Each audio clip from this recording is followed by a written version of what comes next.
बार बार हम कहते हैं कि संविधान बचाना है, हिंदू राष्ट्र को रोकना है।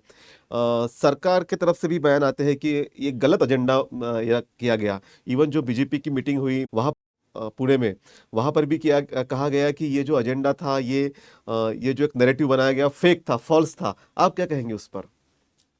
मैं थोड़ा अलग ढंग से इस विषय को रखना चाहूँगा। मैं केवल शेड्यूल ट्राइब और ओबीसी का विचार नहीं करता हूँ। हम्म।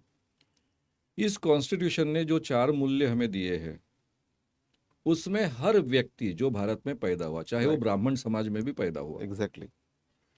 ब्राह्मण स्त्री हो, उसको भी हो, हर एक को इंसान कर कर सम्मान दिया है, समान माना है, हाँ।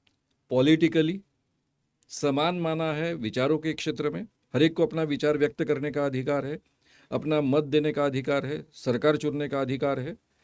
और अपेक्षा ये व्यक्त की है कि हम सामाजिक न्याय, आर्थिक न्याय और राजकीय न्याय निर्माण करेंगे। एग्जैक्टली। उस दिशा में हमको सरकार ले जा रही है, नहीं ले जा रही है, हाँ। ये हमारे लिए सबसे ज़्यादा महत्वपूर्ण है। मैं एक आध दूसरे घटक को छोड़ देता हूँ, हम्म। कम ज़्यादा अन्याय एक आध दूसरे घटक पर हो सकता है। ब्रॉडर सेंस में ये अभी जो पूरन जी ने कहा कि गए सरकार ने जो निर्णय लिया, हम्म। बिल्कुल सही बात है, क्योंकि वो देश का निर्णय था पूरा। महाराष्ट्र सरकार को जो केंद्र से आता है, अनुदान आता है अलग अलग विषयों का, वो ज़्यादा डेविएट नहीं हो सकता है, हम्म। इसलिए उनकी मर्यादाएं हैं। जैसा कि मैं जिस विभाग के साथ में काम करता हूँ, सामाजिक न्याय विभाग है महाराष्ट्र का, उसका बजट है 25,000 करोड़ का, लेकिन केंद्र से बहुत पैसा आता है, महाराष्ट्र सरकार उसमें बहुत कम पैसा बहुत कम डालती है। पैसा। हाँ। और सामाजिक न्याय विभाग में 40% पद खाली है, हाँ। इसलिए कोई भी अच्छे ढंग से काम नहीं हो रहा है, और बंडन सभी लोग हैं, ठीक ढंग से काम नहीं होता है। काम कैसा होता है, जहाँ पैसा मिलेगा वहाँ काम होता है, जहाँ पैसा नहीं मिलेगा वहाँ काम ही नहीं होता है। इस ढंग का सब चलता है, ये सभी मैं जानता हूँ। लेकिन ये एक सिचुएशन क्यों निर्माण हुई? क्योंकि हमने जो निर्णय लिया है, जो कांग्रेस के सरकार के समय में ही लिया गया था। निर्णय क्या था मनमोहन सिंह के समय में? हम जागतिकीकरण करेंगे, हाँ। ग्लोबलाइजेशन करेंगे। सरकार का ये काम ही नहीं है नौकरियां निर्माण करना, हाँ। सरकार का ये काम ही नहीं है ये बिजनेस करना। बिजनेस करना। इसलिए जो कंपनीज नेहरू जी ने निर्माण की इतनी ताकत से, इंदिरा जी ने उनको बढ़ाया, वो सब कंपनियां बेचो। हाँ। जो सरकारी नौकर है उनको कम करो, हाँ। कंपटीशन पैदा करो, उनको सही माने में प्राइवेटाइजेशन करो। ये जो दिशा हमने मनमोहन सिंह के सरकार के समय में स्वीकारी, यानी उसके पहले भी या हमने, जब वो नरसिम्हा के अर्थमंत्री थे सरकार में तब ही से थे। हाँ। स्वीकारी, यस। तभी से स्वीकारी, उस दिशा में हम बढ़ रहे हैं। हाँ। लेकिन कांग्रेस को एक शर्म थी, लाज थी, कि हम समाजवाद हम मानते हैं, हाँ। सबको समान न्याय देना चाहते हैं, इसलिए उन्होंने अलग अलग प्रावधान कर कर इसको थोड़ा ब्रेक लगा कर रखा था। अब ये जो सरकार आई 2014 के बाद में, ये सीधी सीधी अडानी अंबानी की सरकार है। हाँ। यानी ये नाम केवल नाम के लिए ले रहा हूं मैं, ये सीधी सीधी कैपिटलिस्टिक सरकार है। कैपिटलिज्म इनके जीवन का, इनके विचारों का, इनके सभी कामों का हिस्सा रहा है। इसलिए हम देख रहे हैं कि ये सरकार, हमेशा बोलते हैं हम, 2 लोगों की सरकार 2 लोगों के लिए चल रही है।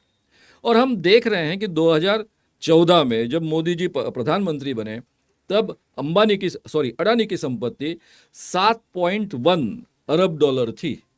वो केवल 8 सालों में 150 अरब डॉलर बनी, 2200% ये संपत्ति बढ़ी। ग्रोथ हुआ। लोग और गरीब हुए, 29% लोग दारिद्र्य सीमा रेखा के नीचे धकेले गए, पॉवर्टी लाइन के नीचे धकेले गए। यानी अभी 58 से 60% लोग पॉवर्टी लाइन के नीचे हैं, जो मनमोहन सिंह के समय में बाहर उनको निकाला था। लेकिन नीति आयोग कहता है कि ऐसा नहीं है। ये नीति आयोग के आंकड़े क्या है सबको मालूम है, ये पूरे दुनिया से आए हुए नंबर फिर से। भी देश में 80 करोड़ लोगों को मुफ्त राशन देना पड़ता है। वो तो सबसे बड़ा प्रूफ है। 80 करोड़ लोग अगर मुफ्त राशन के भरोसे जी रहे हैं, तो इससे बड़ा और प्रूफ क्या चाहिए इसके लिए? और नीति आयोग और इनके किसी भी नंबर्स पर किसी का विश्वास नहीं है, एक पहली बात। मनमोहन सिंह के जमाने में ये 29% लोगों को दारिद्र्य सीमा रेखा के बाहर निकाला गया था, वो फिर से वापस चले गए। यानी हम किस दिशा में प्रवास कर रहे हैं? तो मेरा पहला सवाल ये है कि हमने जो माना है कॉन्स्टिट्यूशन में, जो हमारा मार्गदर्शन या फिर मार्गदर्शक तत्व माना है कि ये 4 मूल्यों की ओर हम प्रवास करेंगे, राइट। उस दिशा में प्रवास करने के लिए कौन तैयार है? सबसे पहला मैं कहूंगा कि राहुल गांधी इसके बारे में बहुत अच्छे ढंग से तैयार है। आप अगर उनका कांग्रेस का अभी जाहिरनामा देखोगे हाँ। लोकसभा के समय में, जिसको उन्होंने न्याय पत्र कहा है, हम्म, उसमें आपको जगह जगह पर ये दिखेगा। जी हाँ। उस पर यहाँ सरकारी नौकरी हम फिर से शुरू करेंगे, सभी रिक्त पद भरेंगे, यहाँ से लेकर सब चीजें आई। रिजर्वेशंस के बारे में सब चीजें आई कास्ट है। सेंसस की बात भी की हाँ, उन्होंने। कास्ट सेंसस की बात उन्होंने की है। और सबसे बड़ी बात उन्होंने ये मान्य किया है, उन्होंने नहीं, इंडिया गठबंधन ने मान्य किया है कि इस देश के जो 60% किसान हैं, जो किसानी पर निर्भर लोग हैं, उनको हम न्याय देंगे। स्वामीनाथन आयोग ने जो उत्पादन मूल्य के अनुसार हम प्राइस देंगे, जिसको हम मिनिमम प्राइस कहते हैं, उसका कानून बनाएंगे। कानून बनाने का मतलब ऐसा है कि एक चीज का अगर मिनिमम प्राइस तय किया गया है, अगर उसके नीचे कोई उसको बेचता है तो वो कानूनन अपराध होगा। जी हाँ। ना आयातित माल बेच पाएगा, ना उसके नीचे कोई यहां खरीद पाएगा और बेच पाएगा। अगर ये नियम आता है तो 60% लोगों का लाइफ पूरी तरह से बदल जाएगा। पूरी की पूरी सरकार जिस ढंग से आज काम कर रही है उससे एग्जैक्टली अपोजिट ये टर्न है। हाँ। अर्थव्यवस्था पर उसके अलग से परिणाम होगी। और इसके बारे में बहुत अच्छे ढंग से जानकारी राहुल जी को है। मैं हमेशा हर पॉलिटिकल लीडर्स को फॉलो करता रहता हूं, और आजकल यूट्यूब होने के कारण ये बहुत बहुत आसान आसान हो होता गया है। है। तो इसके बारे में उनके मन में पूरी तरह स्पष्टता है कि क्या हो सकता है।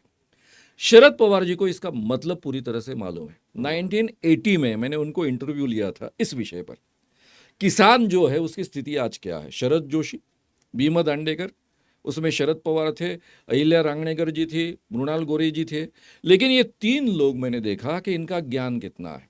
जितना ज्ञान भीमा दांडेकर जैसे एक अर्थतज्ञ को है, जितना ज्ञान शरद जोशी जैसे एक प्रोफेसर को है, उतना ही ज्ञान शरद पवार जी को था, जबकि वो केवल ग्रेजुएट थे। हाँ। उनको ये मालूम था इसका मतलब क्या है, क्या होने वाला है, उसके कारण क्या हो सकता है। और उन्होंने भी ये बात को एक्सेप्ट किया, इंडिया आघाड़ी ने एक्सेप्ट किया कि हम उत्पादन मूल्य के अनुसार भाव देंगे, मिनिमम प्राइस तय करेंगे और उसका कानून बनाएंगे। इससे पूरा अर्थव्यवस्था का चक्र बदलने वाला है। अब इसके बारे में मैं महाराष्ट्र की बात करूंगा। महाराष्ट्र में उद्धव जी ठाकरे और ये महाविकास आघाड़ी की सरकार बनी, उसके बारे में चर्चा बहुत बाहर नहीं हुई। पहले सोनिया जी इसके लिए सम्मति देने के लिए हाँ, तैयार बिल्कुल नहीं नहीं थे। थे। पहले बाहर से सपोर्ट करने को हाँ, राजी हो गए अलग थे। अलग चल रहा था। हम्म, फिर बात आई कि यहाँ के लोगों ने जब आग्रह किया तो उन्होंने एक शर्त रखी थी, कम से कम प्रिएम्बल जो है हमारी हाँ। राज्य घटना की, यानी कॉन्स्टिट्यूशन की, वो मानते हैं कि नहीं, अमल में लाने के लिए तैयार है कि नहीं। और फिर मिनिमम प्रोग्राम तय हुआ, हाँ, राइट। हमारे कॉन्स्टिट्यूशन की प्रिएम्बल, ये उन्होंने मान्य की है। उस दिशा में हम प्रवास करेंगे ऐसा उन्होंने कहा है। और उनकी सरकार जो भी चली कोविड के समय में, वो बहुत अच्छे ढंग से उस दिशा में प्रवास करने वाली सरकार चली है।